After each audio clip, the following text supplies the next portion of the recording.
Este é Lourenço de Médici, conhecido também como o Magnífico. Ele era o chefe da família Médici e o grande líder da República Florentina, a atual Florença, na Itália. Certa vez, com o intuito de apoiar novos artistas na cidade, ele criou um jardim de esculturas. E dentre as obras de arte que havia lá, uma em especial chamou a atenção de um garotinho que passava por ali. Um busto de um fauno. Esse garoto resolveu replicar essa escultura e em poucos dias conseguiu refazer com extrema perfeição aquele objeto. Esse pequeno aprendiz de apenas 15 anos mostrou o seu projeto para Lourenço de Médici, que em tom de brincadeira disse que não fazia sentido um fauno velho como aquele da escultura ainda possuir todos os dentes. Assim, o garoto pega a sua estátua e começa a remover um de seus dentes, esculpindo a gengiva de tal forma que parecia que o dente havia sido arrancado pela raiz. Isso impressionou Lourenço, que notou a perfeição do trabalho daquele jovem rapaz. Então o Magnífico pergunta: "Qual o seu nome, meu jovem?" E o garoto responde: "Meu nome? Michelangelo."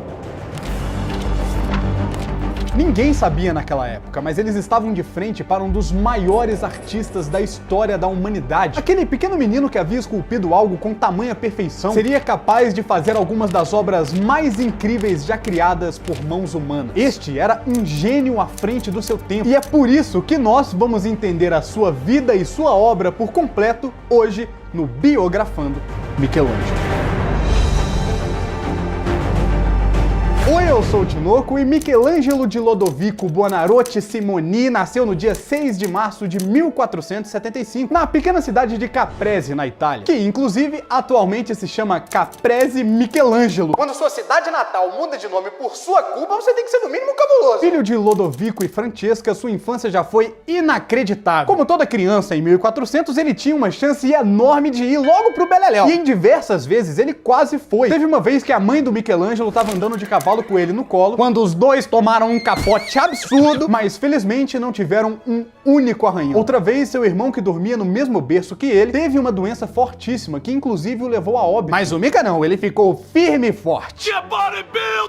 Pouco tempo depois, o seu pai ficou desempregado, e eles tiveram que se mudar para Florença, a capital do Renascimento.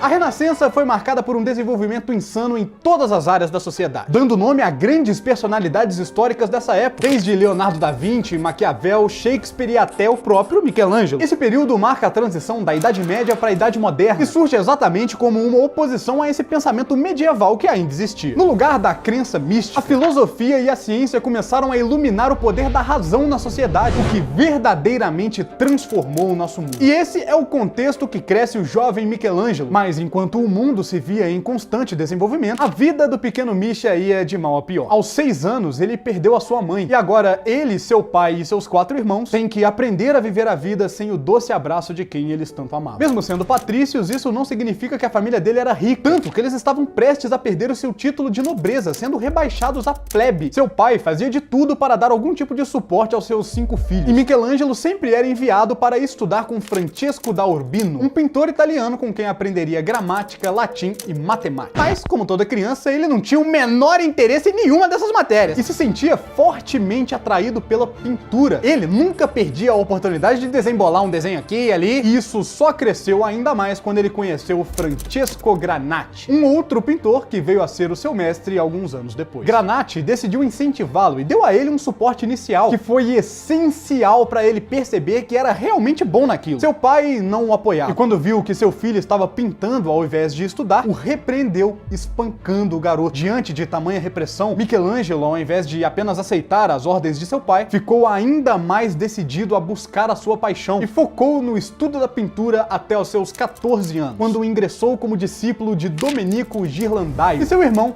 David. Conta-se que foi nessa época que seu amigo lhe apresentou uma figura de Santo Antônio sendo atormentado por demônios, que serviu como referência para Michelangelo pintar o seu primeiro quadro, O Tormento de Santo Antônio. Pouco tempo depois ocorreu aquela história que eu contei lá no início do vídeo. E assim, Michelangelo foi convidado por Lourenço para morar no Palácio dos Médici, que era a família mais importante de Florença na época, além de arrumar um emprego para seu pai na alfândega. Ele deu um suporte para a família de Michelangelo depois de perceber todo o talento que o menino carregava. Lá ele foi tratado como um membro da família Médici, conhecendo assim o filho de Lourenço, chamado João, que mais tarde veio a se tornar o Papa Leão X. E assim também ele teve a oportunidade de conhecer diversos os artistas da época. Hoje em dia, nós diríamos que ele estava aumentando o seu know-how, fazendo diversos networks e vários brainstorms. Foi nesse momento, por exemplo, que ele foi apresentado ao neoplatonismo, uma corrente baseada nos pensamentos de Platão, que entende que o mundo físico é apenas uma representação do mundo das ideias, ou seja, do mundo ideal. E se você quer ver um vídeo sobre isso, a gente já fez um aqui, só clicar aqui. Michelangelo aplicou essa ideia em suas esculturas, representando assim o homem em seu estado mais perfeito. Ele era conhecido em sua época por dizer que não criava esculturas, mas apenas libertava as figuras que já estavam presas naquele mármore. Pouco tempo depois, Lourenço vem a falecer, e o jovem Buonarroti teve que voltar para a casa de seu pai. E assim, ele demorou um pouco para se acostumar com isso. E chegou até a passar um tempo morando na Basílica de Santa Maria do Espírito Santo, dormindo e trabalhando junto a corpos que seriam enterrados. Mas, por incrível que pareça, isso foi ótimo para ele, já que ele aproveitou esse momento para poder estudar anatomia, sendo isso de extrema importância para o desenvolvimento de seu trabalho. Nesse meio tempo, a política de Florença fica completamente maluca, e enquanto Michelangelo estava rodando pela Itália, sua cidade foi invadida pela França de Carlos VIII.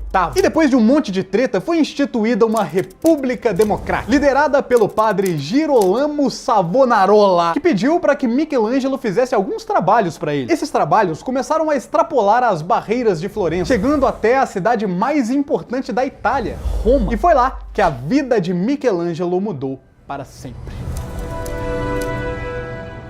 Em Roma, Michelangelo se mudou para a casa do cardeal Riario, que ficou impressionado com o trabalho do artista, tendo como primeira obra a escultura da imagem de Baco, o deus romano do vinho. Ela tinha mais de 2 metros de altura, mas o cardeal achou meio merda. A estátua passou pela mão de uma galera ali até ser comprada pela própria família Médici. Por exemplo, uma das pessoas que tiveram essa escultura foi Jacopo Galli, que apresentou Michelangelo para Jean de la Grolai, embaixador da França de Carlos VIII em Roma, e que resolveu encomendar um trabalho de Michelangelo. E essa se tornaria uma de suas obras mais emblemáticas, a Pietà. Esse nome significa piedade em italiano, e é um nome dado para qualquer momento que representa o corpo de Jesus sendo tirado da cruz e sendo entregue à sua mãe Maria. Pouco tempo depois, ela foi instalada na Basílica de São Pedro. Conta-se que pouco depois da instalação da escultura, Michelangelo ouviu alguns visitantes falarem que aquele trabalho, na verdade, era de algum outro escultor, duvidando assim da capacidade do Buonarroti, que na época tinha entre 24 e 25 anos de idade. Então, para não haver dúvidas, Michelangelo assina o seu nome na faixa que atravessa o torso de Maria, sendo essa a sua única obra assinada de todos os tempos. Ele também foi criticado por representar a mãe com uma aparência mais jovem do que a do seu próprio filho, mas ele mesmo argumenta que representou Maria dessa forma por ela ser uma mulher pura, sendo filha do Pai,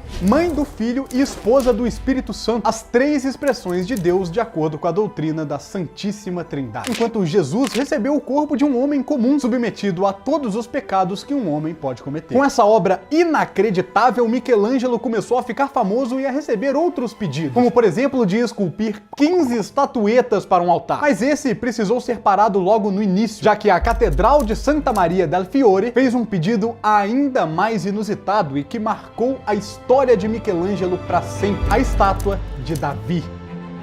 Esse projeto, na verdade, começou muito antes de Michelangelo nascer. O plano inicial era de construir a imagem dos 12 apóstolos de Jesus, que seriam colocadas no telhado da igreja. Mas depois essa ideia foi modificada, dando início ao plano de colocar Davi no alto da estrutura. E é de Carrara, na Itália, que sai um bloco de mármore de mais de 5 metros de altura, que seria usado única e exclusivamente para o projeto. Mas ele foi abandonado na catedral por 25 anos, até que eles encontrassem um artista capaz de produzir a obra, e ao que tudo indica, eles encontraram. Michelangelo começou a esculpir no dia 13 de setembro de 1501, sendo concluída no dia 25 de janeiro de 1504, com mais de 5 metros de altura e 8 toneladas, a escultura de Davi nascia. Naquela época, todo mundo conhecia a história de Davi e Golias, e na grande maioria das vezes essa história era retratada em sua parte final, depois que o Davi já tinha vencido o gigante Golias. Mas nesse caso não foi bem assim. A grande peculiaridade desse projeto é que ele vem a representar Davi antes da batalha. É por isso que ele tem esse olhar de medo diante da situação que estava prestes a acontecer. O objetivo é representar Davi no momento em que ele decide enfrentar Golias. Ele tinha acabado de falar: eu que vou enfrentar esse cara gigante ali, esse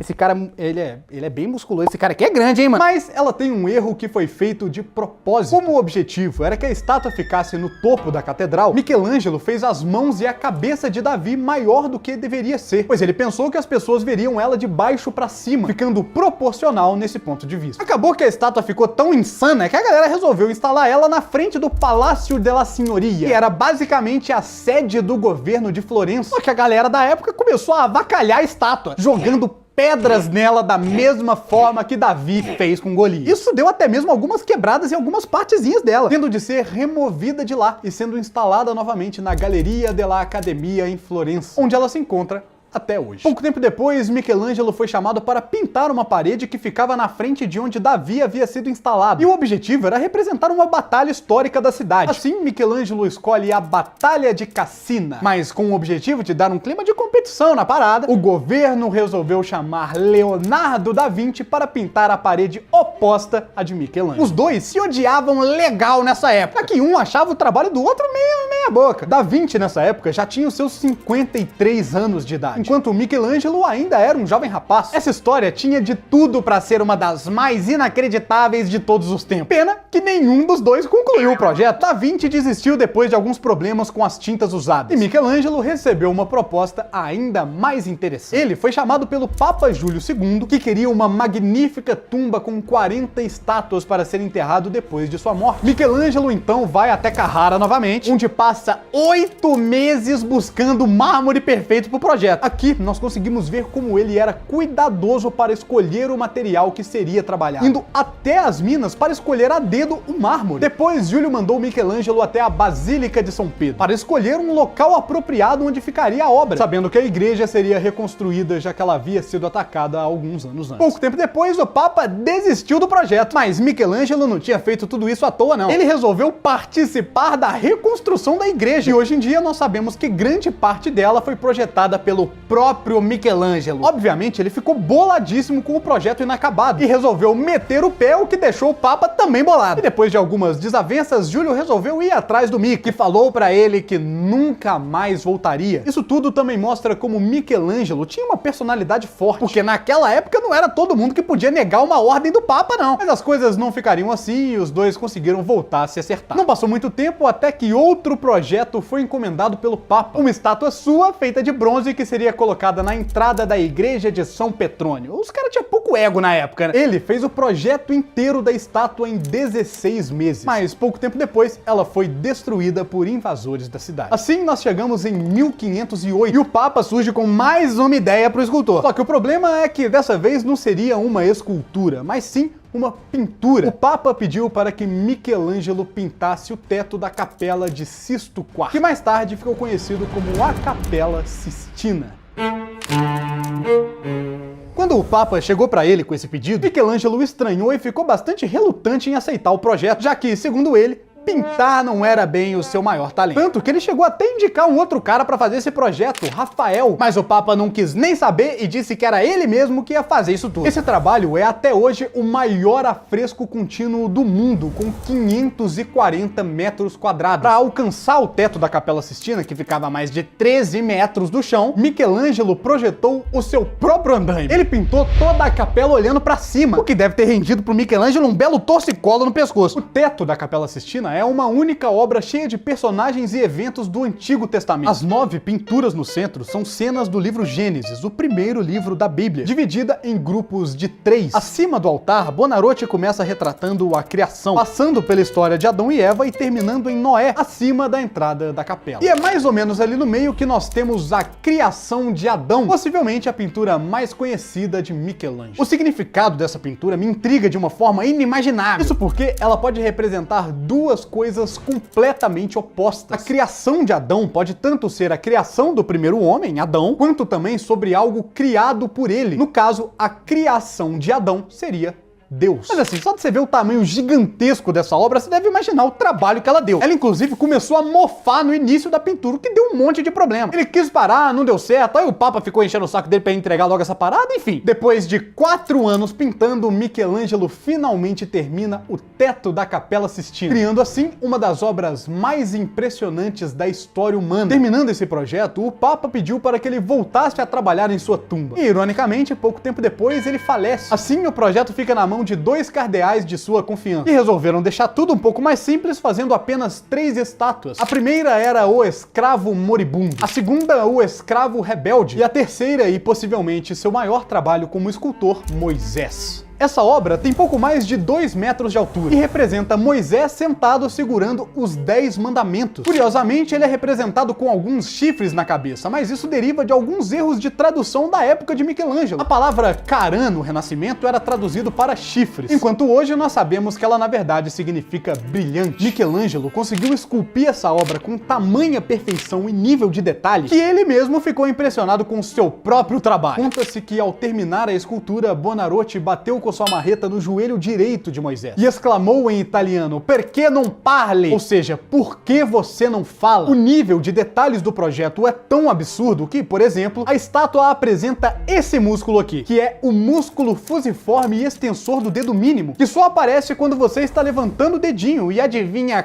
qual dedo Moisés está levantando? E depois de tudo isso que ele tinha feito, todas as pinturas e esculturas, Michelangelo começou a ser conhecido em sua época como o Divino, graças à sua capacidade artística nunca antes vista. Pouco antes disso tudo acontecer, os Médicis conseguem retornar a Florença. E lembra daquele João Lourenço de Médici que eu mencionei? Bom, ele substituiu o Papa Júlio II, se tornando o Papa Leão X em 1513. E como Michelangelo era o queridinho dos papas, mais uma vez ele foi convidado para participar de um projeto. Dessa vez, seu trabalho seria ornamentar a fachada da Basílica de São Lourenço em Florença, mas esse projeto foi cancelado. E então Michelangelo é convidado pelo primo do Papa, Giulio, que liderava Florença, a fazer outro trabalho na mesma basílica. Agora ele teria que fazer um mausoléu para abrigar o corpo de alguns membros da família Médici. Esse mausoléu ficou conhecido como Sacristia Nova e é um grande exemplo da genialidade artística de Michelangelo. Não só na escultura, como demonstrou em Davi, ou na pintura, como demonstrou na Capela Sistina, mas também na arquitetura, construindo e projetando toda a sacristia. Nos túmulos de Juliano e Lourenço, Buonarroti esculpiu a imagem idealizada de cada um no centro, e abaixo deles, Michelangelo representa respectivamente as personificações da noite e dia e do crepúsculo e amanhecer, simbolizando assim o triunfo da família Médici sobre a passagem do tempo. Pouco tempo depois, o Papa Leão X morre, e quem assume o posto é o Papa Adriano VI, que vai de berço no ano seguinte, então o próprio Júlio resolve virar Papa, se tornando o Papa Clemente VII em 1523. Nesse meio tempo, Michelangelo terminou o projeto do mausoléu e iniciou a construção de uma biblioteca. O cara, ele não tem limite. Infelizmente, ele não conseguiu finalizar esse trabalho, já que uma guerra havia começado. O Papa Clemente resolveu apoiar o reino da França no que ficou conhecido como a Guerra da Liga Cognac, que tinha basicamente toda essa galera aqui contra o Sacro Império Romano Germânico de Carlos V. Carlos ganhou a batalha, mas não conseguiu pagar os seus soldados, que se rebelaram contra ele e marcharam para Roma no que ficou conhecido como o Saque de Roma, um evento considerado por muitos historiadores como o marco do fim da Alta Renascença. Esse foi um dos mais violentos e devastadores episódios da época, tanto que é estimado que a população de Roma caiu de 55 mil para 15 mil. Esse evento marcou uma perda do poder papal com relação ao imperador, de modo que em 1529 Clemente assinou o Tratado de Barcelona, firmando assim uma aliança com o próprio Carlos V. Um ano depois, em 1530, o Papa coroou Carlos como Sacro Imperador Romano. Enquanto isso, aproveitando o saque, o povo de Florença se rebelou novamente contra os Médici, banindo-os da cidade por não suportarem mais a autoridade que a família exercia num lugar que era oficialmente uma república. Então, esperando que o Papa iria querer reaver o domínio da família na cidade, visto que ele mesmo era um dos Médici, o governo florentino, conhecido como Signoria, decidiram fortificar Florença e contrataram Michelangelo como comissário geral. O cara era pintor, escultor, arquiteto e agora ia ser comissário geral. Apesar da sua proximidade com os Médici, Buonarroti apoiou a sua cidade natal e arquitetou uma série de fortificações para proteger Florença. Entre elas, Michelangelo decidiu murar o Monte de São Miniato e usá-lo como posto de artilharia. Esse lugar tinha uma grande vantagem estratégica, já que ele podia ver toda a cidade de cima. Em 1529, depois da aliança do Papa com Carlos, iniciou-se o Cerco de Florença, que durou por quase um ano, fazendo assim o governo florentino se render. Com isso, a família Médici retornou ao poder, prendendo, banindo e executando muitos dos cidadãos e líderes da República. Michelangelo, assim, foi considerado um traidor, mas pouco tempo depois recebeu o perdão do Papa, que ordenou que ele voltasse aos trabalhos. E em 1534, ele sai da República Florentina e vai em direção a Roma, depois do falecimento do seu pai. E essa foi a última vez que Michelangelo esteve em Florença. Em Roma, Michelangelo recebeu a tarefa de voltar a trabalhar na Capela Sistina. Mas dessa vez não seria em seu teto, mas sim nas paredes, onde ele retrataria o juízo final. E por incrível que pareça, aqui nós entramos em um ponto que você já deve ter ouvido falar: a suposta homossexualidade de Michelangelo. Isso porque, bem no cantinho dessa pintura, Buonarroti pinta dois homens se beijando. Isso causou uma certa polêmica na época, mas até hoje não existem provas concretas de que ele era gay ou não. A teoria mais aceita é que sim, ele era homossexual, mas reprimia esse sentimento quase que de forma obrigatória pela sociedade em que vivia. Como você deve ter percebido, Michelangelo era o artista preferido dos papas, que condenavam veementemente todos esses atos. Mesmo que no século XV, na Itália e especialmente em Florença, a homossexualidade não era algo incomum. Isso porque o culto a Platão estava se tornando cada vez mais popular, o que incluía a visão idealizada do amor erótico, sendo essa prática celebrada em poemas e canções. E Michelangelo nem era o único. Leonardo da Vinci e Donatello também eram gays. Mas enfim, o juízo final foi finalizado com extrema perfeição. Buonarroti retrata uma parte do livro Apocalipse, quando Jesus Cristo retorna à Terra mais uma vez. Durante a sua pintura, o Papa Clemente VII veio a falecer, dando lugar ao Papa Paulo III. E quando finalizada, essa obra foi alvo de diversas críticas, principalmente graças à Contra-Reforma, que foi uma resposta da Igreja Católica contra as mudanças provenientes da Reforma Protestante. Ao final do concílio, foi ordenado que muitas artes renascentistas, que mostravam nus considerados eróticos e indecentes, deveriam ser destruídas ou censuradas, o que foi o caso do juízo final de Michelangelo. No meio disso tudo, Buonarroti também foi encarregado por Paulo para projetar a atual Piazza del Campidoglio. O Papa queria um símbolo da Nova Roma para impressionar Carlos V, que visitaria a cidade em 1538. Buonarroti então projetou a praça para que ela ficasse de costas para o antigo Fórum Romano e orientada para a Basílica de São Pedro, representando assim o poder da Igreja Cristã e do Papa. Buonarroti também projetou a versão contemporânea dos três palácios ao redor da praça: o Palazzo Senatório, o Palazzo dei Conservatori e o Palazzo Nuovo. Graças à demora para a construção de toda a praça, Michelangelo faleceu antes de ver o seu projeto finalizado, mas toda a construção no século XVI, posterior à sua morte, seguiu à risca as plantas e os desenhos deixados por ele. Enquanto ainda trabalhava na praça e depois de terminar o juízo final, Michelangelo fez outras duas grandes pinturas na Capela Paulina, construída a mando do Papa Paulo III: a Conversão de São Paulo e a Crucificação de São Pedro, terminando a primeira em 45 e a segunda em 1550. Essas foram as suas últimas pinturas finalizadas. Além disso, ao mesmo tempo que pintava essas obras, Michelangelo trabalhou também na tumba do Papa Júlio II e finalmente conseguiu finalizá-la no mesmo ano em que terminou a pintura. Em 55, o Papa Paulo IV assumiu o poder e imediatamente abriu um conflito contra o governo espanhol em Nápoles, que fica ao sul da Itália. Todo esse clima de tensão em Roma fez com que Michelangelo, em 1557, se refugiasse em um mosteiro em Spoleto. Inclusive, nessa época, Michelangelo chegou a esculpir uma estátua para o seu próprio túmulo, que ficou conhecido como a Pietà de Florença, na qual acredita-se que ele representou o seu próprio rosto na imagem do que se pensa ser Nicodemos ou José de Arimateia. Porém, por motivos desconhecidos, ele quebrou a estátua tentando destruí-la e acabou vendendo ela, e é por isso que a escultura vista hoje, na verdade, precisou ser restaurada, tanto que Jesus está sem a sua perna esquerda. Mas ele resolveu começar a esculpir uma outra estátua para o seu túmulo, a Pietà Rondanini, iniciando o trabalho em 1552 e mantendo até os seus últimos dias, sendo essa a última escultura feita por ele. Enfim, entre os anos de 1563 e 64, a saúde de Michelangelo piorou consideravelmente, de modo que ele já não podia mais se dar ao luxo de recusar ajuda, como fazia muitas vezes graças ao seu temperamento forte. Assim, no início de fevereiro de 1564, Michelangelo se sentiu mal, possivelmente tendo febre, e resolveu queimar pilhas de desenhos e esboços feitos por ele, mostrando assim a sua preocupação em deixar para trás apenas o que ele considerava digno e perfeito. E então, no dia 18 de fevereiro de 1564, o médico de Buonarroti escreveu para Cosimo, duque de Florença: esta tarde, aquele mais excelente e verdadeiro milagre da natureza, Messer Michelangelo Buonarroti, passou disso para uma vida melhor. Curiosamente, esse mesmo ano é o ano de nascimento de Galileu Galilei e de William Shakespeare. Depois de falecer pacificamente com seus 88 anos a um mês de completar 89, Michelangelo teve seu corpo depositado na Basílica dos 12 Santos Apóstolos, sob ordem do governador de Roma. Porém, seus amigos e familiares sabiam que ele desejava ser enterrado em Florença. Assim, seu sobrinho Leonardo consegue no sigilo transferir o corpo de Michelangelo para sua cidade natal, disfarçando o corpo como uma mercadoria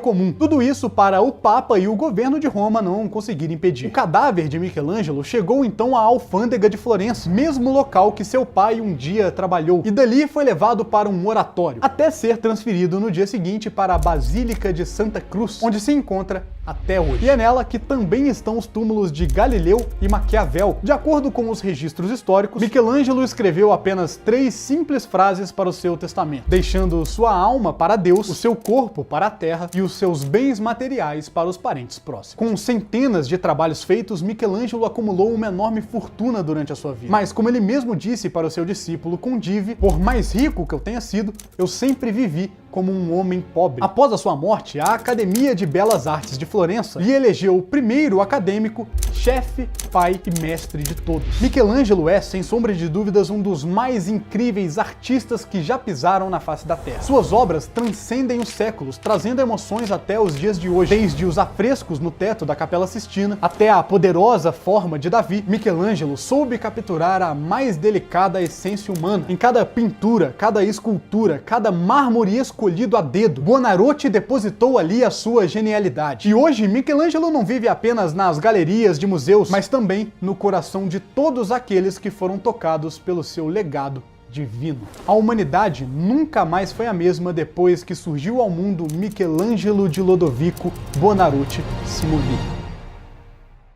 Bom, esse foi o vídeo, eu espero que você tenha gostado. Se você gostou, deixa o seu like, se inscreve no canal aqui embaixo, que esse tipo de conteúdo dá um trabalho enorme para fazer. E também aproveita para comentar aqui uma sugestão de tema, caso você tenha. Me siga nas redes sociais, @TinoCanoTV. Se você puder ajudar a gente mandando um valeu demais aqui embaixo, também vai ser de muito bom grado. Enfim, assista esse vídeo e esse vídeo aqui também. Muito obrigado pelo seu acesso e até o próximo vídeo. Valeu, falou, um grande abraço do Tinoco e lembre-se, a existência é passageira.